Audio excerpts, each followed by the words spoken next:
Hello and welcome to the Analytics Show, the podcast of business through the lens of data science. But together, we'll dive into learning and sharing where various industries are heading and how data and analytics is at the heart of shaping business growth and productivity. Let's spark different ways of thinking about data and analytics that is relevant to you and prepare your business for future disruption. I'm your host, Jason Tan. I'm delighted you could make it on this journey with us. Hey guys, to continue to get support tips, techniques, and tools and learn from the expert, hit that subscribe button wherever you are so we can keep in touch and continue our lifelong learning together. So, are you using your company data to its full potential? Take our embedded analytic assessment to find out your score. A leading organization like Facebook, Apple, Amazon, Netflix, and Google have moved beyond dashboard and embedded data science directly into their daily business operation. With our 3-minute test, you will discover your potential in optimizing customer experience and revenue through embedded analytics. You will gain greater clarity, insight, and advice to embed analytics. Plus, you will receive customized results instantly. Find the link to this assessment in the description of this episode. Hey, Eric, welcome to the Analytics Show podcast. It's such a great pleasure to have you into the podcast. I am really looking forward to this interview and this conversation, and allow me and also the audience to understand about the robotic process automation. It's a really exciting topic. So it's great to have you here. Hi, Jason. Hi, everyone. It is my pleasure to be part of your show. I'm looking forward to share my learning, some story, and hope we can help anyone who are interested in this new, very exciting way of work.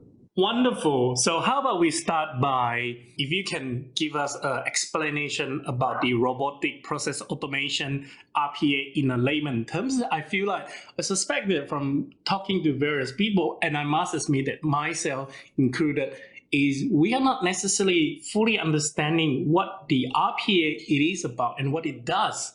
Absolutely. Well, Jason, it is a common question. Put it this way in layman terms. Think about this. RPA, more or less, for me, it is just a piece of software that will move data across application and apply business rules on the fly as a user. So that is, in essence, it covers everything you need to know about RPA. And you can translate into what's familiar with your work or your daily routine. For example, you might think about like Outlook. You might check email and you might have to maybe respond to certain sender or certain topic. So that is a simple task. Think about the definition of robotic process automation I just mentioned earlier. What is the data we're talking about here? It is the new email coming in. So you will have a new item on your mail list. But then the pieces that the software robot will be interested in, it actually the little trigger for unread email. So as soon as the software recognizes there's an unread email with the number, it will move on to the next step to basically transfer that information into something like Outlook to actually start interact with Outlook as your software. And then it will just apply the business rule where you said, hey, if I have the email from Jason sent to me, forward it to my associate or my team member to respond or to follow up. So yeah, in essence, it is how robotic process automation is in action. Right. Does it make sense to you, Jason? It does. So it seems to me the RPA could also take it to one step further, and in a bigger context is that after it forward the email to your associate, it could also be automated to save the email or to save the attachment in a folder, and then subsequently to have more steps and more logic, more robotic process to pick up the email and the attachment. And depending what context, if we use the context say as a bundle of sales example, it would then be able to create, say, a Jira card or as a management tool, project management tool, and then assign it to certain people in order to take all of those actions. It is about making that process as automated, as smooth as possible without any human intervention that is across different numbers of the software in the environment. Would that be the right way in saying Absolutely. that can be done as well? Absolutely, you're correct. It is more or less, it just, I would say the possibility is endless. It's just all about, like you just mentioned, you think it from the business, from the operation perspective, rather than the step. Think about, like say, it is my favorite comparison.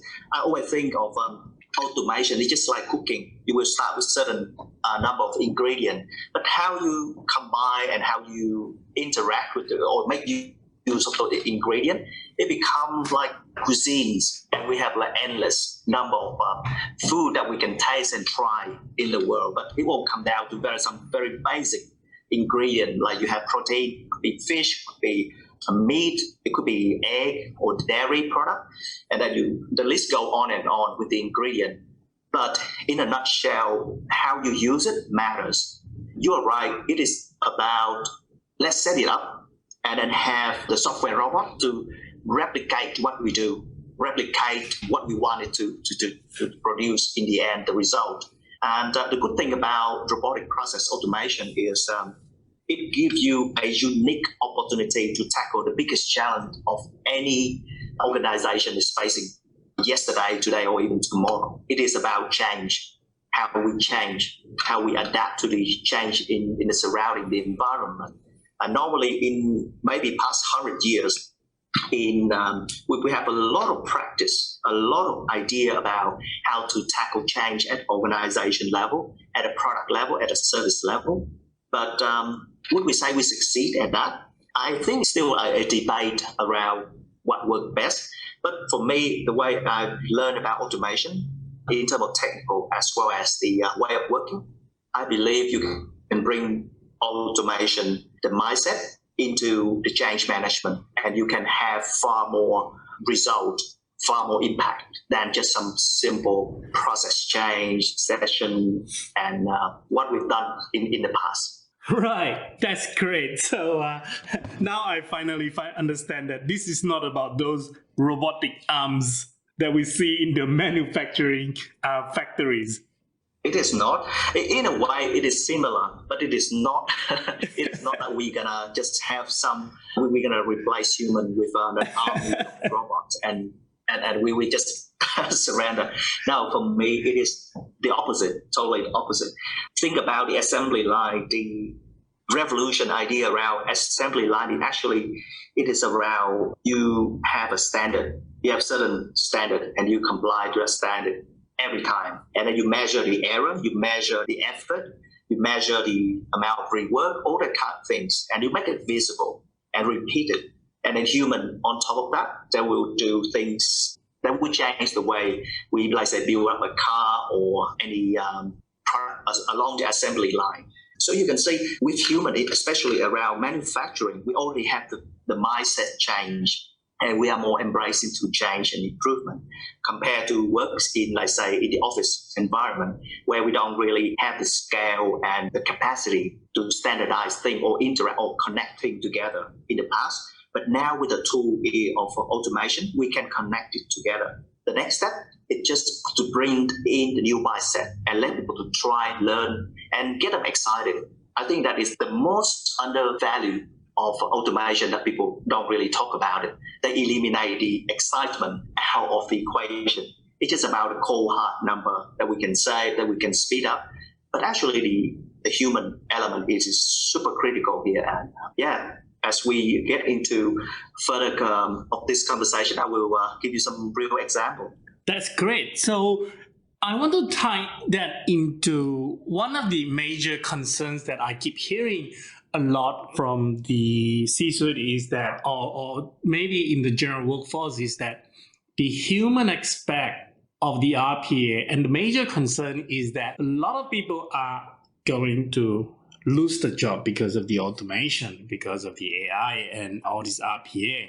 So I suppose the question for you then is, how should the organization recognize its workforce and rearrange the workforce, given that a lot of the works could now be automated, where it can be done more precisely without any error and more efficiently? Thank you, Jason, for that question.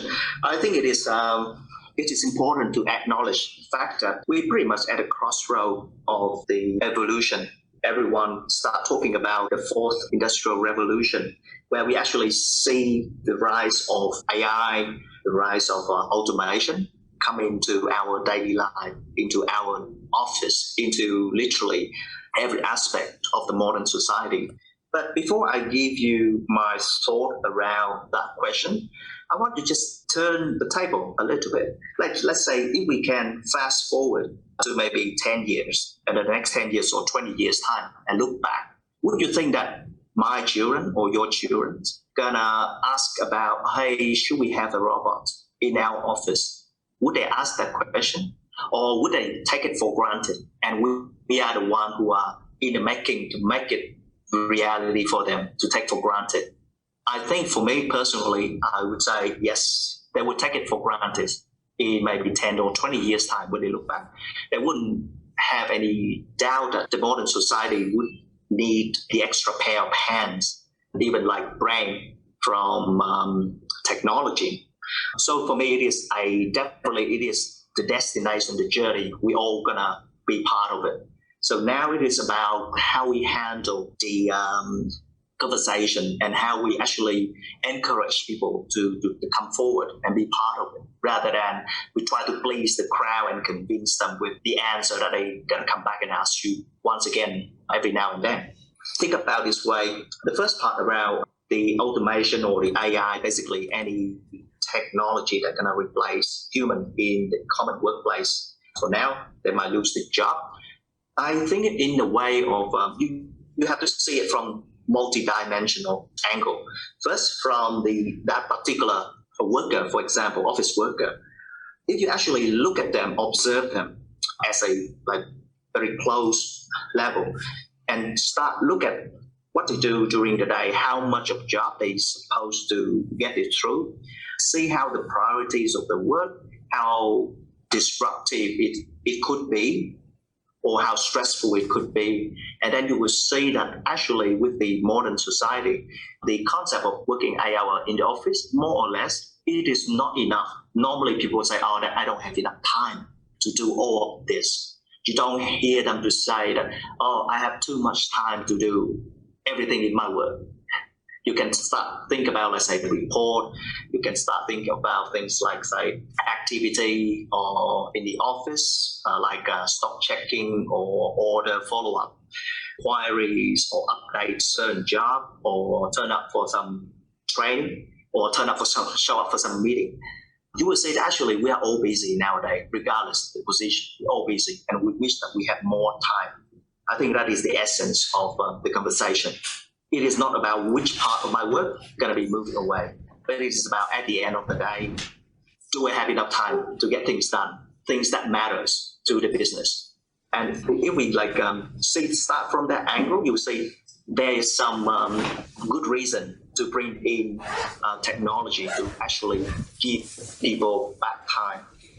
And second aspect I have learned throughout the year, talking to C-suite as well as from people from front line, is seeing is believing. The moment people start seeing automation or AI that fully incorporate into part of their work, they will just get so excited. Or even before you complete it, you have the feedback and you are managed to elevate or customize the solution. They feel truly part of the journey, and they actually bring back a lot more than you can expect from them. They not just know how to do a process from A to Z, but actually they will tell you known issue. They will talk to you around things that you can basically speed it up, optimize it, and simplify it or streamline it. So I would say the second aspect about those conversations is, okay, if you're gonna bring AI or automation into the workplace, involve people that actually do that job. Listen to them, number one, assure them about the training, additional training we might bring to. It is essential, but show them even at the early stage, show them even when your automation is not ready. You must make sure that they see it as, the robots still make mistakes. And they feel that they don't feel threatened anymore. They feel, this is like my own child. Yeah, so that is my second observation around that topic. And third, I would say this is more like a additional point to the other 2 points, is actually when you start introducing automation, it is the very good time for you to collect the know-how from your employee. And as soon as you can put it back, document it, optimize it, you can realize that, actually you can find out some sort of unique skill from certain employee, and then you can pretty much grow them into the direction that they have harnessed and they have potential to grow. So rather than give everyone a blanket of, okay, this is the training because you're going to have we're going to bring automation in. Now we give you some vanilla flavor training, off you go. I think it is a missed opportunity. Certain people, they might not have qualification just yet, but over the year, they've learned it through action. They have certain character, and now as the time has come, just unearth it, make use of it, and empower them to grow, and you will be the one who get the benefit. And it is a win-win solution. That's it for me. I think also if we can remove the repetitive tasks away from them, I think it will also allow them to flourish in the roles or in the works that require the creativity, and subsequently better performance is probably one thing that I would say. It could be also the result of having the RPA in place. Do you think that would be a right way to say that? Absolutely. And I think more than anyone who run a business or responsible for, like say, a line of business, you need 2 things. You need a skillful and disciplined workforce. That's number 1. But number 2, you need creativity among those people as well. And creativity doesn't come cheap. Put it that way. It doesn't come cheap. And you can't force them to. Yeah, sometimes creativity will come out of pressure, but you want it to be a sustainable way of operation. So creativity only thrive under certain opportunity and certain condition. I agree with you. If we free people up with their time, give them the space to contribute and encourage the creativity among the staff, we will see a change in the way the business operate. Think about this way. You either go for productivity, doing the same thing faster, better, but to a certain level, you can't go any higher in terms of productivity. Or you can go also at the same time with creativity. You can have a great chance to get into what we call value-added works and thrive from there. So put it this way, from what we say so far, it comes down to business same with 2 things. Either you make money or you save money. With automation, immediately people think about save money. I think that we can make money as well with people. People bring in the creativity on top of what they already done maybe for 5 years, 10 years, 20 years. They can tell you, hey, what if we can do this and that? Based on my understanding, based on the client feedback, that creativity gonna give you the chance to basically, increase the revenue. And the real benefit of automation in a way become a competitive advantage. So you're not just to get the job done, not just get the job done well, but actually you have to aim to be competitive and secure certain advantage.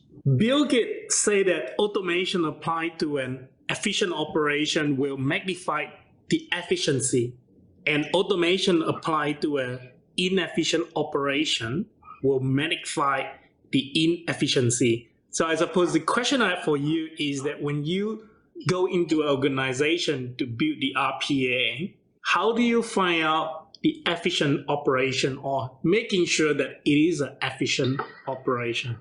Well, for this question, actually, Jason, it is not an easy conversation when we come into any organization to start a conversation for two reasons. One, we need to learn about the context. So efficient, you might see the number, but if you don't have the understanding of the context, then it is not the right starting point. And secondly, it is also around the practice. The efficiency in order to learn about an organization or even a team or team members, how efficient they are in certain tasks. We need two things. One, data, reliable data for baseline. And two, ongoing measurement to make sure that we can see the progress and also identify hidden spots that we can optimize or even remove it. So in a nutshell, I think efficiency is come back to data analytics 101. It is all about, do you have access to the data? Do you have a way to understand the context of those data? And are you able to continuously measure the data and make it visible and accessible to stakeholders? And I agree that with the quote you just mentioned from Bill Gates, in terms of efficiency and automation, there's a correlation here. Definitely. Personally, I've been through a couple of times. I've been through situations where for a telecom services, we bring in the automation, but unfortunately, a certain part of the process is unclear. The business rules doesn't really reflect the reality of the business. Yeah, so basically, it ends up as a number of a service ticket has been mismanaged. And this result to a lot of effort for service desk team to basically have to rework it, engage the client, explain, and then follow up with delivery team to basically ease out the tension. And it is always the lesson learned from automation as well as operation. Could you please share with us one of the use cases or success story of the RPA? I think that will perhaps also gives people a lot of context to be able to visualize how RPA could work in their organization. Sure. Happy to share. I can share maybe one story around it is more about how a large organization they deal with, let's say, human resources. So basically, a large organization at the very first Monday of each month, they will dedicate a team to basically produce 8 reports. I think 8 or 10 reports. And these reports become a source of truth for multiple groups to look into, to work out policy change, to work out payrolls, forecasting, to work out training, to assess the balance of their talent pool, because they do a lot of rotation, and also projection around leaves, balance, all that sort of operation for a large organization. So they have here every Monday, you will have a team of 3 people. And the team of 3, basically, they just dig into tons of data, try to do the calculation, apply business rule. Yeah, in the end, produce 8 reports for other teams to do. And apparently, one of those reports will end up at the highest level, the executive level. So when we get into the conversation of automation, I've learned that that fixed number of reports, it took them solid effort from 3 team members. It took them a week, 5 working days to basically consolidate it, double check, and send it out. So when we come in, we do some assessment around can we do it all, or we just pick the part that we can work on. We realize that if we try to do it all, it could be too much. It's also very risky when you just try to do everything, and it is so important to the organization at the beginning. So we only pick up 4 out of the 8 or 10 report, and then out of the 4, it took the team 3 days. So 3 out of 5, you're talking about 60% of total effort of 2 team members. Now it is becoming 6 working days, right? 6 working day. And when we took it over, we go through the whole mechanism to start mapping out the process, the manual, and then optimize it to be stage where automation works best. And we consolidate the number of business rules, data, business rules, and all the mechanism in between to cater for so many scenarios. What interesting for me is when I actually look at the number of business rules, for a full report, how many business rules they have to apply. In total, it is about 160 business rules. And that is why it takes time for human to memorize it, apply it, and someone to double check it. And so fast forward, we implement the solution. And with the runtime, it is from 6 working days down to just 1 hour. And now 1 hour, I can tell you right away, half of it, about 50%, was about the waiting time for the automation to download data or access data from various sources. So the actual running time is only about 30 minutes versus 6 working days of 2 people. Wow, that is 90% of the saving at least. Wow. Yeah, but for me, the real benefit is not just there. I pointed out to the team that, hey, look at this. You now have 60% worth of your delivery available within the first hour, right? It means you don't have to email out or explain to other teams. So you don't need to spend this amount of hours for communication with other teams. The other teams, they just come in, download it, and they don't need to interrupt you. That's number one. Number two, in terms of human error, it's literally down to the business rules. Once you have the computer to go through it and you test it, it is repetitive. It is becoming boring. And last but not least, it is about compliance. Think about this, Jason. We have so many others downstream team that rely on this source of the single source of truth to working out, like I say, budget, to have a very strategic discussion about the direction they're gonna go for in terms of, like say, rotation, or in terms of certain policy, or in terms of the organization where they should heading to. These conversations rely on good data. Now you have the data, deliver quick, fast, excellent, but also you make the other team can make a more like a data-driven fashion. So basically they rely on good data, reliable data. So when you put it into perspective as a business owner or from executive level, one simple automation actually gives you far more benefit than you can measure. If it's just a very silo, very technical view of a process, you will say, okay, I saved 90% of processing time. But it doesn't matter if you look at it from the big picture. The big picture is, can I make a right decision in time? And I have it whenever I need it? And can I don't have to follow up people or chase them up? It basically free people up, save them time. And the most important part for me is also around the engagement with the team. We went through with them through literally the whole process. And at the beginning, it was a bit curious what we do.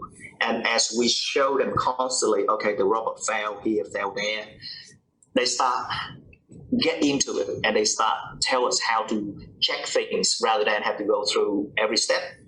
You can quickly pinpoint at certain breakpoint and you can check, you can know, actually it is getting into the right track or not. And in the end, I think the biggest reward for us is the team, they start feel that they own the automation, and the automation is now part of the workforce. And even better than that, they use it. When they talk to other teams within the organization, they can say, yep, it is our robots. So you see there's a sense of pride, a sense of creativity, a sense of like real empowerment here. This is amazing. So what are the other new development in the field of RPA that you look forward to? For me, there's a lot of things happening right now in the automation. If we look back to the history, the robotic process automation, it's just picking up since 2017. You can Google it and you can see history in Google, and it literally is just a spike from 2017 up to now. So literally just about, it's getting into 4 years. So, but it is at a large scale worldwide. So a lot of things happening now in the space of automation in general. We can see more and more advancement in terms of the tool. We have better tool, no doubt. We have exciting integration with AI technologies in terms of, let's say, facial recognition, text to speech, as well as those basically sentimental analysis. The whole things around AI now come and work hand in hand with automation. So that's very exciting in terms of technology. But on the other hand, I think from business perspective, other things I think is also equally exciting. It is about people now start getting into the mindset of, automation is actually, it is all about operations and why operation matters. If you look at the budget, any organization nowadays, if you look at the budget and you see how much you spend on operation costs, it is significant, right? So we spend a lot of capital and also investment to our own workforce, but have we measured the ROI per employee? I raised that question to one of the big four partners in RPA, and he looked at me and said, good question. I never thought about that kind of question. But yeah, it just highlights one thing. From business perspective, if you think of automation, think about operation, think about two things. Either save money or make money with automation. And with that mindset, you will start focusing on the right side of the conversation. Sure, technology will just keep getting better and better. People will learn the tool, will practice it. But if you're in the business, you can focus on the part that you can save money from your operation, or you can make money from your operation with everyone's in the organization involvement. So for me, that is the real movement nowadays. Hey all, I just want to give a quick shout out about this episode. It's sponsored by the Embedded Analytic Program at DDA. And the Embedded Analytic Program is designed for senior manager and executive in the business team who want to integrate data science into daily business operation and use it to drive customer experience excellence and revenue. And book unlimited strategy session for a full year and start embedding analytics into the business frontline. For more information about this program, please refer to the description of this episode. Now, let's get on back to the interview. With the operation often have to be either carried out on site or off site, and as we are moving to the era of where we are a lot more flexible in terms of the working from home arrangement, how do you see those two things come hand in hand with the robotic process automation? Do you see there is any tie between those two things? I definitely see the point of workforce mobility is now definitely have something to do with automation as well. Think about this. If you want to get a result at the end of the day, definitely you need to have a good structure in place with a clear set of rules, and then you need to have a mechanism to execute it. You can't rely on the presence of people to just do it day in, day out. If technology can do it for you and you can rely on it, so be it. And the human will look after the part that technology can't solve. Like say, for example, think about this. What actually it is something just happened right now with I think for all of us, anywhere we are. It is about the coronavirus. Apparently, just this week, I have an opportunity to work with a major client, and the conversation is about it's related to mobility, but it's more from the mechanism of it, which is remote access. Okay. They're planning around what happened if coronavirus break into our city and in their office, and they have to basically move into off-site to or work from home to carry out the BAU work. So when I came in and I was part of, I was just listened to the conversation, and then I realized that, hang on, with the remote access, at the moment, they have a manual process. I look at it and I say, I quickly realize that it prone to human error. Yeah, there was an incident last year. Apparently, someone removed the entire list of 300 users out of that remote access list. And you can imagine how critical it is right now if you have that kind of like error happen again. Yeah, so apart from human error, apart from delay, because definitely with manual process, you will have various stages and you will depend on the availability of the person. And also, if that person have to ask for certain approval based on the business rules, the time just add up. Yeah, so basically, there's a couple of things line up also. It is also about the efficiency. With the current manual process, we're okay if we have only about 20 requests per day. But if it is 100, 200, 500, because this is we talk about a really big organization, definitely the manual process we have in place, it couldn't keep up. And we don't want to waste a resource or literally a whole team just to repeat the same step to grant access to that many users all at once. And further along the way, I realized that for the procurement process to kick in, it would be about 2 to 3 weeks in order to finish it, to purchase additional security token. Basically they have to prepare business case, they have to seek for certain approval, and everything in line will take 2 to 3 weeks. So as you can see, when I talk about automation, I always start looking at the big picture, the end-to-end, and mobility and operation here. When you put into that perspective, you realize that it is not about one person can log in, how quick that person can log in. It is about the capability of the whole organization. And RPA, how it can help. With my analysis, and actually now we step into the development, we realize that we can reduce the time and effort for one staff to do this kind of like a process from half an hour down to just about 3 to 5 minutes with the automation. And here's the thing, the half an hour that we replace from human, actually depending on the availability of that person during the day. And that if that person can do it today in the morning, there's no guarantee that they can do it day in, day out during this week or next week. So now all of a sudden we bring in certainty, we bring in quality, we bring in the save in terms of time, and we bring in analytics into it as well.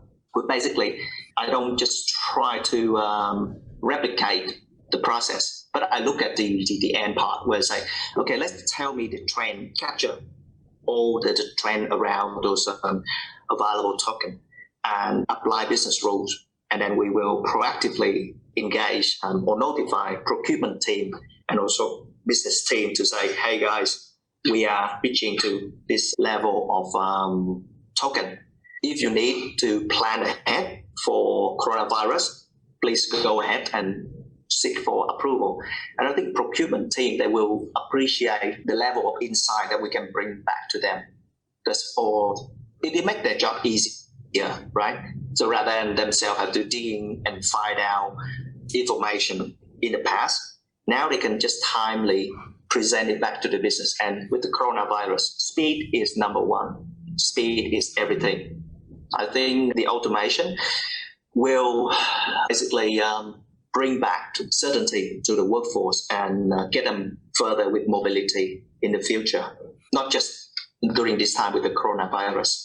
That's amazing. Such a topical topic, how this RPA could actually use to tackle into such a situation where the coronavirus is really causing a bit of impact to the mobility. That's really interesting use cases, and really, I suspect that you guys probably will be flooded with so much more requests after this podcast being released. I definitely will share the details of Eric and also the company. Now, I do want to ask you though, given that automation is all over the place, which of the industry do you think are reaping the most benefit? Thanks, Jason. Yes, again, this is a very popular question. Last year when I went to those conference speak, and I can tell you that right now, if we look around, there are about 3 industries that literally take the most benefit out of automation. It is insurance. Believe it or not, whoever insurer you are with at the moment, they have automation robots running around the clock, day in, day out, 24/7, literally, to process all the claim, to process new application, or to reject application, or to basically do some auditing. So insurance is definitely at the front of automation adoption. Next, it is also related to finance. It would be the banking sector, banking and finance sector. But think about your mortgage. Think about loan. More and more entity has deployed automation to basically give back the time to their workforce and to streamline the process. As I say, when you do automation, you actually bring change into your daily BAU operation. You don't just replicate it, and then potentially you will just amplify the inefficiency. It is all about optimization. Can we optimize it? Can we improve it? It is a fantastic chance for those institutions to introduce it. And the third industry that actually quite thriving with automation is utilities and telecom. Think about their work, their bulk of work is all about transaction, right?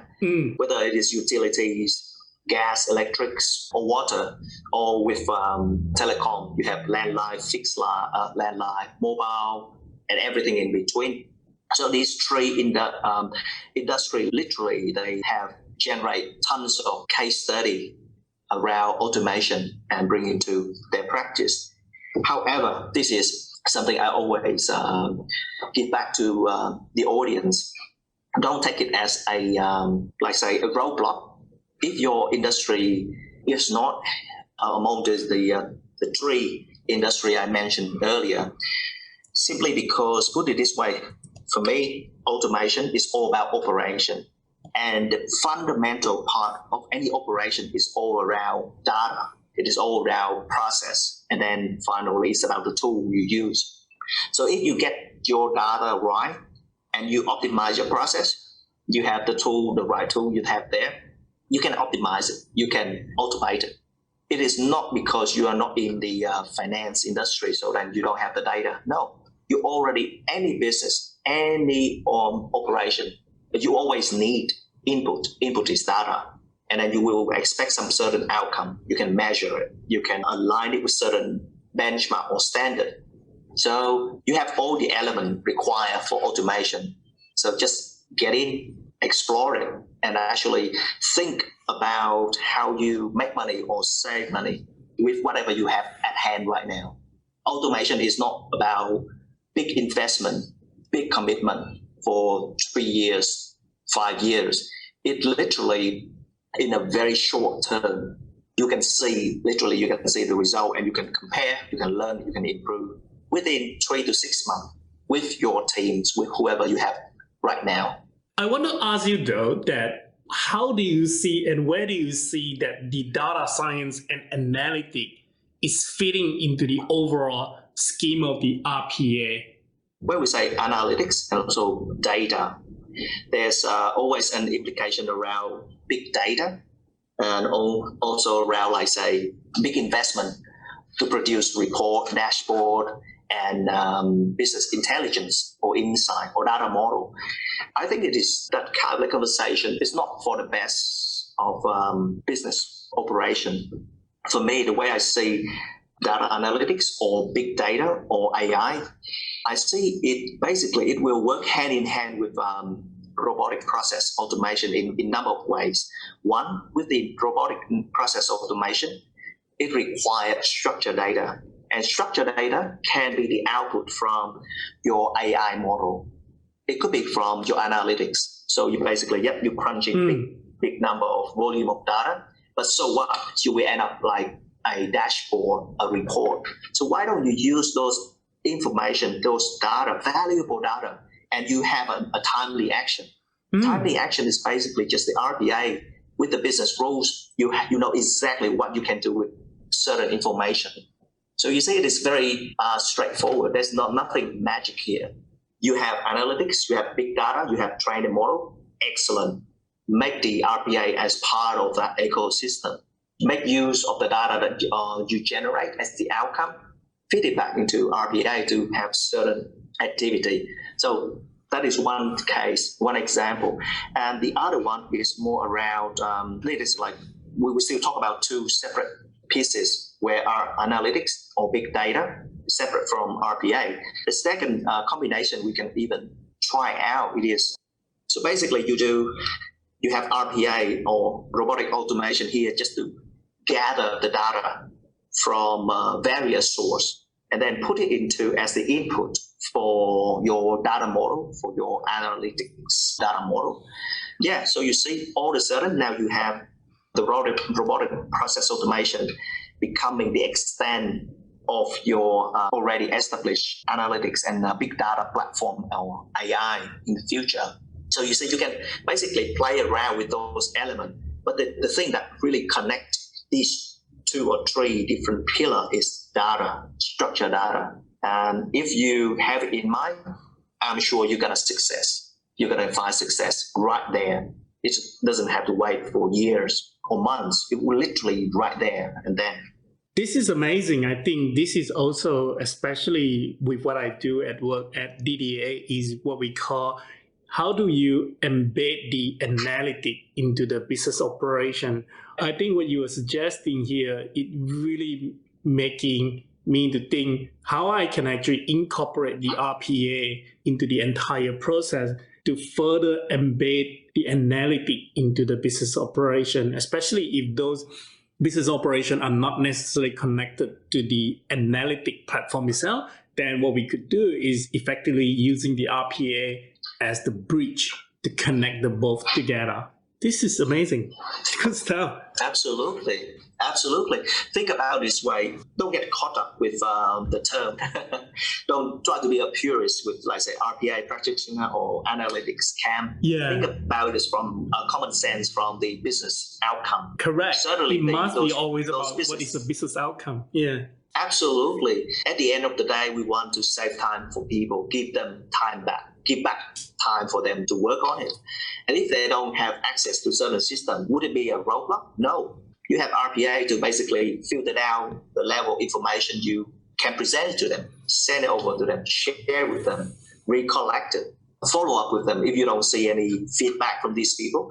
With automation, it's just amazing how you can build up the connection between various groups within the organization or even with the external stakeholders. Because basically you set up the rules and you have the result, and people will basically appreciate if there's a timely response or meaningful engagement.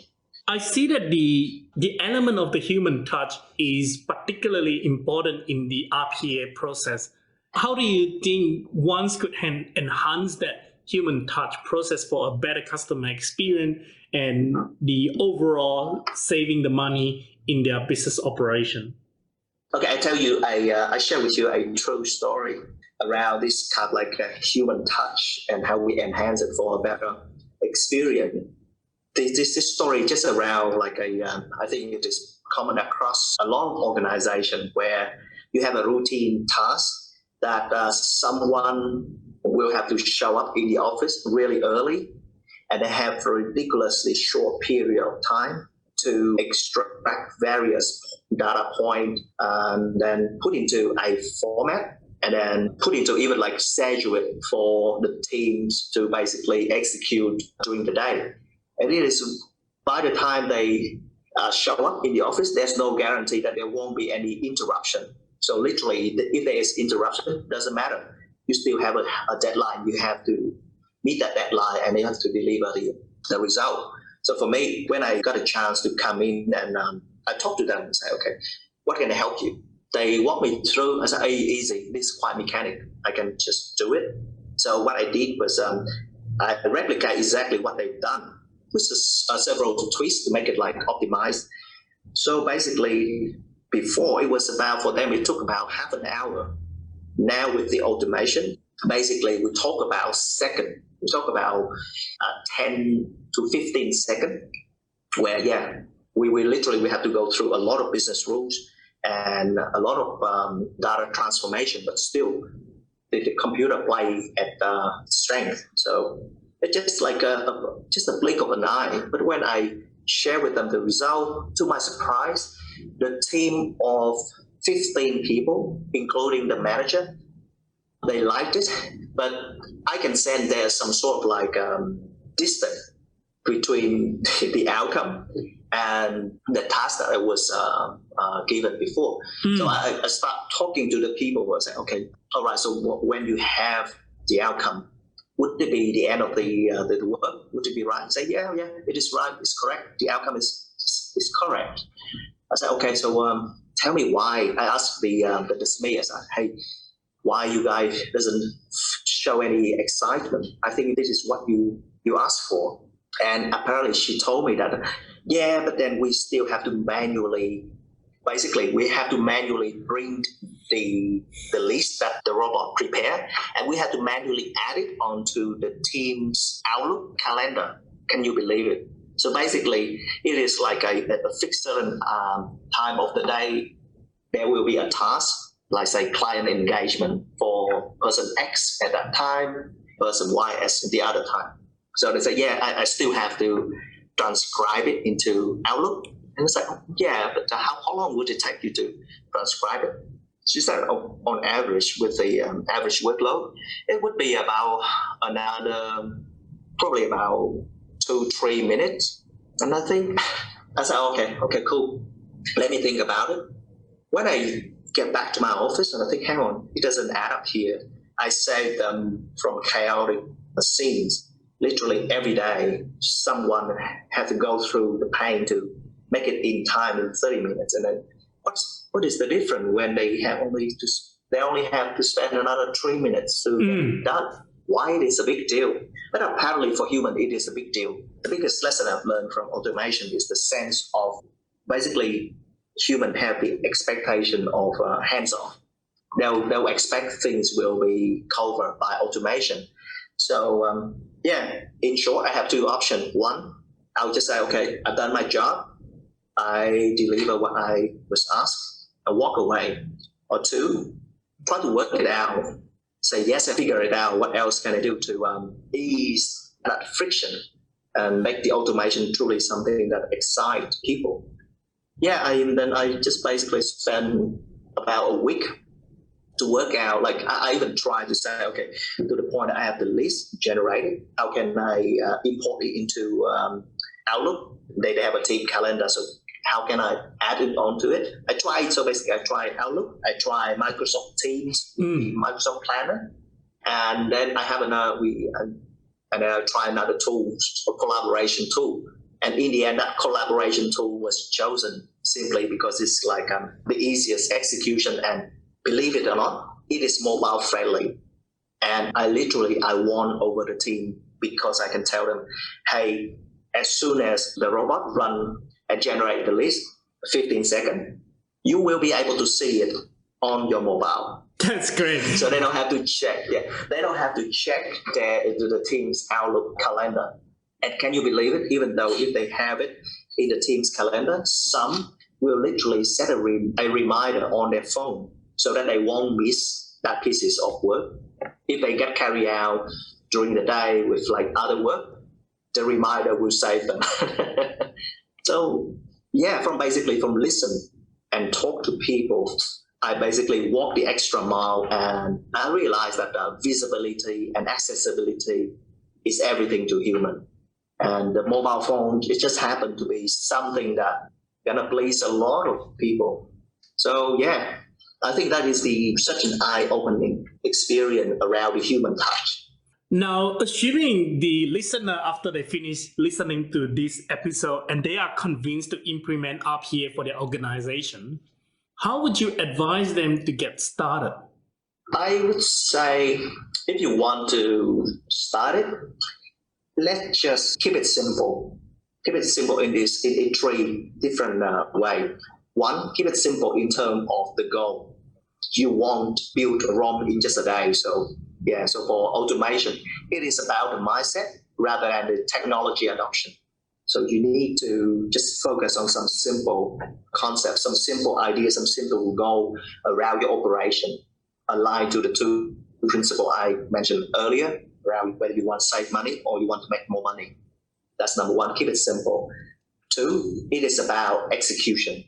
With automation, it is all about practice because you learn as you go and you want to build up a momentum rather than a rapid transformation. You need to have people to be ready. You have to stimulate their creativity and you need to unlock the true power from your workforce. So the sooner you start, the better it is. And just start from playing around with the tool, engage subject matter expert in the industry, or you can engage myself. I'm happy to offer some time to walk you through what you can do and what you can achieve in a clear time frame. And last but not least, I think this is super critical. People always talk, you can see it if you search on the internet. People will always recommend you to start small and organically you will grow. For me, from my own experience and observation, I also talk to a lot of practitioners in the field. I can say this way, with automation, it has to start from the top. It is a top-down approach first. You have to start it from the very top. And how you do it, there's a number of techniques I can share if you are interested in. But it is all about you start from the very top level of the business with the operation in order to set the scene, in order to set the direction and the area of focus. So you start from the top, you keep it simple, and you start now.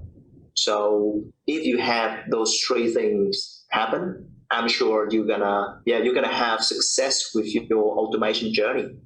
And think about 5 years time, not just think about right now or next 3 months. It is about 5 years where you are. I think it would be good if you could share those slides and so that people can just download from the website as well to help them understanding how they could get on to the journey. I understand that you also do a lot of public speaking and presentation around the topic of RPA. If people do want to come and catch you for one of these presentations, where is the next one they could listen to your speaking? As you know, with the coronavirus, all of a sudden the travel, it is like at a minimum. So for me, for now, my next public speaking is going to be at a public department in my city. But in terms of, like, say, travel around for speaking, I would say, I will keep you updated on my LinkedIn. And if any listener are interested in, please just engage me via LinkedIn. You can also see some of my previous sharing around the topics. We can start the conversation from there. I think RPA is not about you learn and then you do it. It is more about conversation, and then you realize what you can do within your own context. And absolutely. I will put the link to your LinkedIn profile in the article as well. Now, I usually end this interview with my one question. What is one book that you would give to your younger self, and why is this book?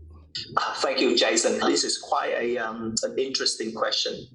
For me, I would say, put it this way, when I was so young, at about year 10, I stumbled across an amazing book. It's called How to Win Friends and Influence People. That is the one. It's literally my lifetime guidebook. And now, if I look back, I think, hang on, if I read that book maybe 5 years earlier than that, would it help? Maybe not. So back to your question, I would say if I give a book for my younger self, I think it's also back to the timing. Is the timing right or not? But okay, sure, I will nominate one book that I think is quite amazing, extraordinary, that really changed my mind when I work in analytics, insight to action, and then move into automation. That book is called Small Data. I can't remember. All of a sudden, I can't remember the full name of it, but I think it is Sexy Little Number. It is called Sexy Little Numbers by Dimitri Max. And in that book, basically, he walked me through to the world of analytics, of statistics, and also of business operation. It literally the foundation for me to think and work it out at the time I get into analytics, as well as the time I get into automation. Especially around automation, I don't just stuck with the tools and the process level or the framework that the vendor share. I literally walk to a bigger setting around, let's say, the boardroom, executive conversations, or big things from the news. I can always relate to that little books. I'm sure if anyone from the audience are interested in making it like a practical approach for their operation, their automation work, that book it is going to help them a lot. Wonderful. Thank you very much, Eric, for coming to the show and share your expertise and knowledge about the robotic process automation.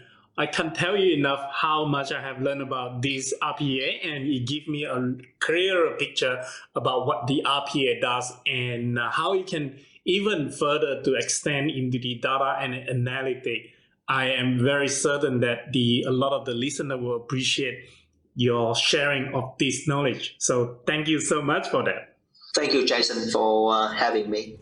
Hello. If you enjoyed this conversation, hit that subscribe button so we can meet again. If you don't, I'll be stuck in an infinite loop.